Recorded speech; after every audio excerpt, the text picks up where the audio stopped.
The fall of the Qing Dynasty, the end of Imperial China. Welcome to TimeFrame, where we explore the fascinating and often tumultuous chapters of history. Today we delve into a pivotal moment in Chinese history, the fall of the Qing Dynasty and the end of imperial rule in China.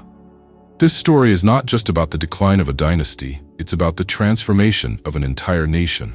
The Qing Dynasty, established in the mid-17th century, was the last imperial dynasty of China. It began as a powerful empire, expanding its territory and consolidating its power. The early years of the Qing were marked by prosperity, cultural achievements, and a strong central government.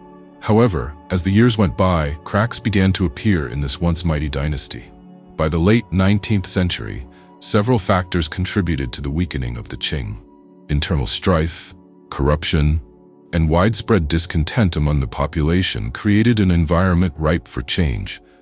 The Opium Wars with Britain and the subsequent unequal treaties not only diminished China's sovereignty, but also exposed the weaknesses of the Qing leadership.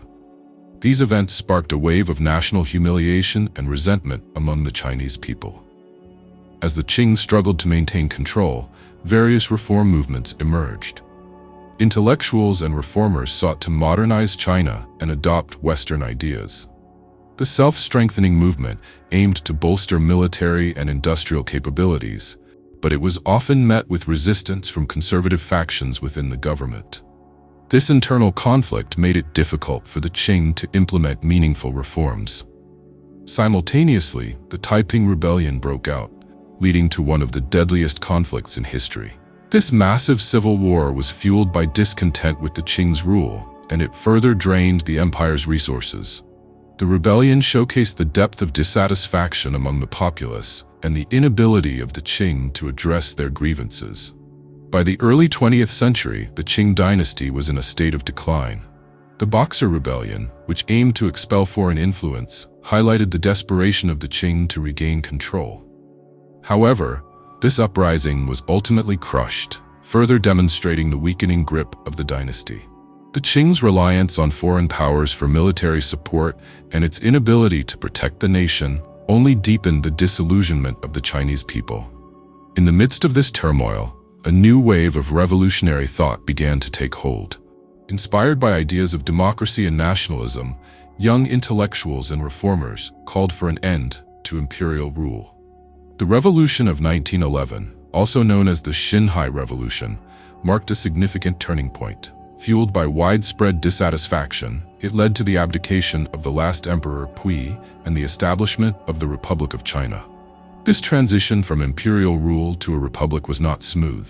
The power vacuum left by the fall of the Qing resulted in years of warlordism, civil strife, and political fragmentation. Nonetheless, it represented a monumental shift in Chinese society as the people began to envision a future free from imperial oppression. The fall of the Qing dynasty symbolizes not just the end of a dynasty, but the end of an era in Chinese history.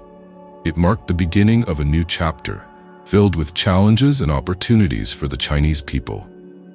The legacy of the Qing continues to influence China today, as the nation grapples with its past while moving towards the future. Thank you for joining us on this exploration of the fall of the Qing dynasty and the end of Imperial China.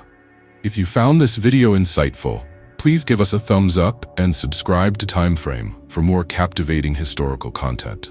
We appreciate your support and look forward to sharing more stories from the past with you.